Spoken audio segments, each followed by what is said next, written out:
welcome back to Diveindeeperlm. I'm Lucy. I'm Melody. And together we make Christian videos, non-Christian videos, like all of it, the jazz. We love God, we love life, all of it.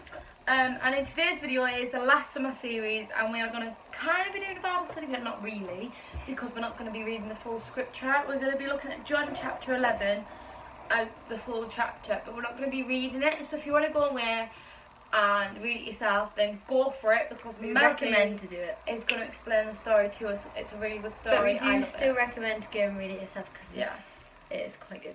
But basically, the like gist of it is there's a person called Lazarus, and he has two sisters, and they're like, Jesus, you need to come here right now, like he's ill and you need to heal him or he's going to die. And even when Jesus gets this message, he still stays where he is for 2 days. So then by the time he gets there to Lazarus, he's dead. But Jesus is like, you need to trust me, and raises him from the dead. Oh yeah, it's a really good chapter. It's one of my favourite chapters in the Bible. So instead of reading it all, because it's like a full-on long chapter, we're picking some key verses out of the chapter that we think really speak truth into like depression, anxiety, illness, the jazz. And we're just going to be expanding on them and hopefully encouraging. So the first one is John chapter 11:3, and it says, "So the sisters sent word to Jesus, Lord, the one you love is ill."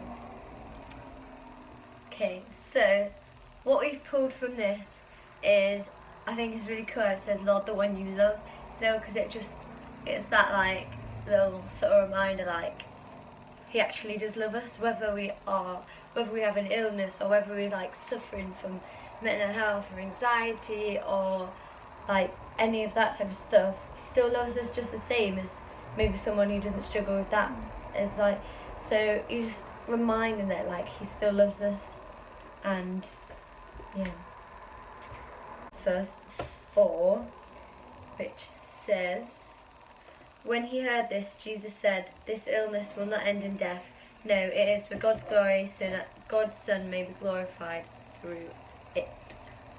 So yeah, what you got from that is that like it basically means like if you're depression, anxiety, even though it feels so hard and so like it feels like you're suffering so much, like it's only for a season, and like it won't end in death. Like, and if you're not Christian and you don't understand like Christian like jargon, like that just means like it won't end badly.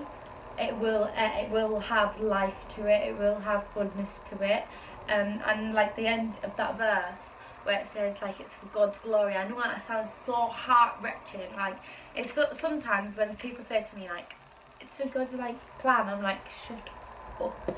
But actually it so is. Like eventually when like depression, anxiety, like when it's calmed down or when God's totally freed you from it, like you'll be able to talk into other people's life and say, look, I've gone through this, God's healed me, God's like calmed it down, and I'm here, you can be here, and you can speak into other people's lives. And yeah, that's basically how God uses it. This one is John 11 verse 6, which says, "So when he heard that Lazarus was ill, he stayed where he was for 2 more days." Yeah, so what we got from that was that when you ask God to like come and comfort you, and you say, God, like I'm really struggling, please like comfort me, give me peace, give me love, give me joy, like he stays with you even though it doesn't feel like it. Like the sisters were like, God, what are you doing? Like you're not doing anything to help. Like my brother's like half dead now in the tomb. Like even though it doesn't feel like it, sometimes God is still with you, like comforting you. And like it's so hard like to trust that God is with you, but he so is, and he wants to be with you, he wants to comfort you. It's not like, oh, here we go again, Lucy's got depression, I have to go to Lucy, I have to go to comfort her, I could be doing better things, I could be like sitting up in heaven having like a full-on feast. Like he wants to be there. Like I'm pretty sure like the King of Kings, Jesus, if he doesn't want to comfort you, like he won't comfort you, but like he comes and comforts you. And I know that sometimes it doesn't feel like it, but it says there like that.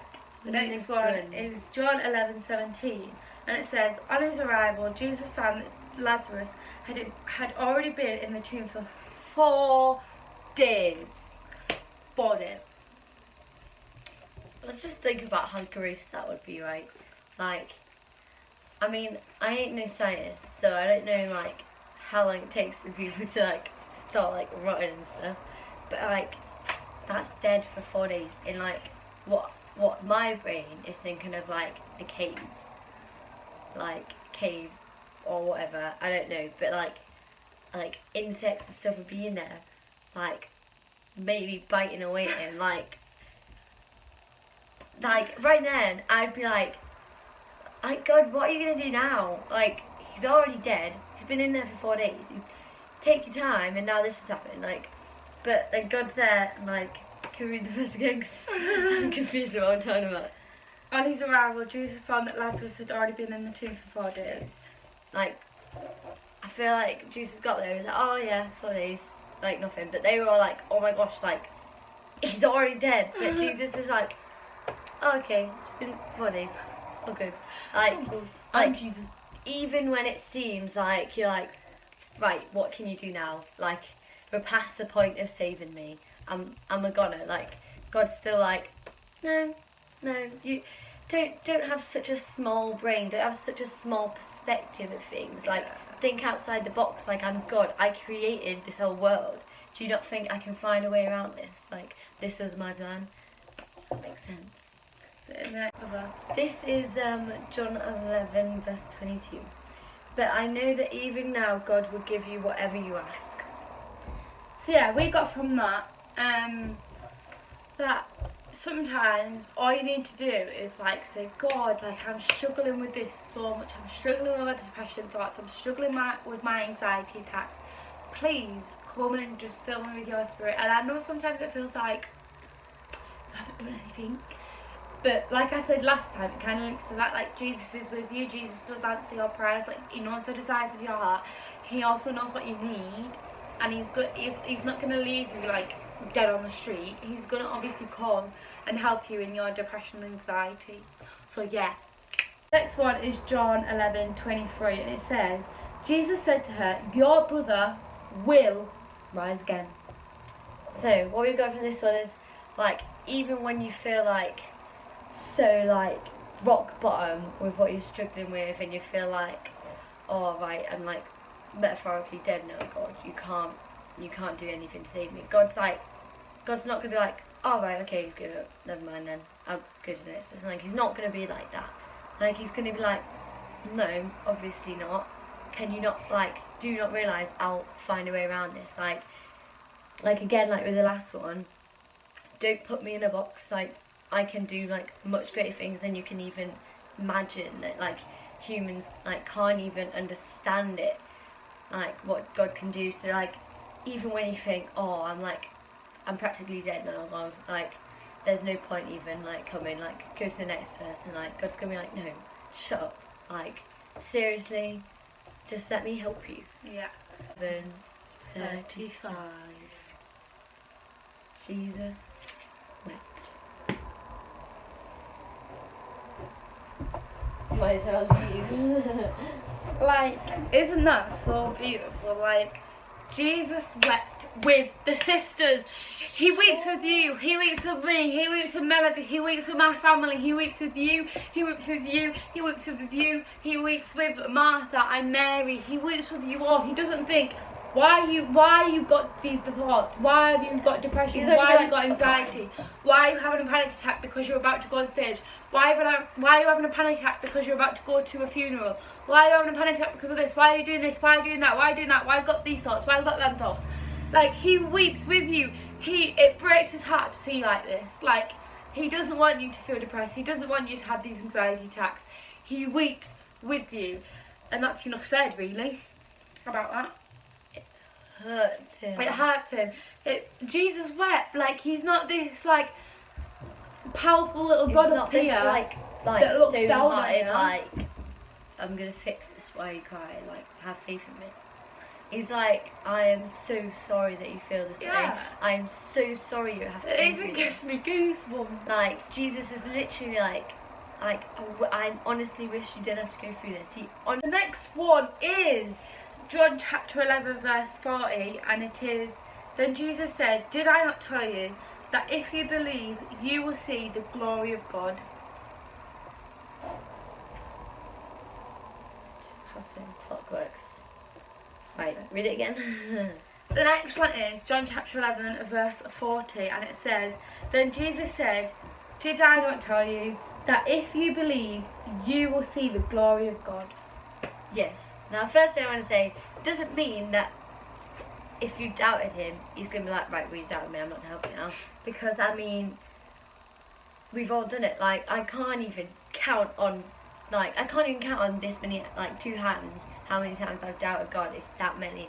Because I'm constantly like, oh, I don't know if he's not going to want to do this. I don't think he'll fix this. Like, this is like, no. But, like, he will. Like, we just need to have more faith. And, like, doesn't mean that if we don't have faith, he's not going to help us. He's still going to help us. But, like, he's going to help us. We just need to keep reminding ourselves of that. And keep, like, meditating on that, that one, like, thing that he will help us. He's not going to leave you there. And it may take a bit longer than others, but he's still going to help you. You just need to have faith. The next one is John 11:44. "The dead man came out, his hands and feet wrapped with strips of linen." Linen.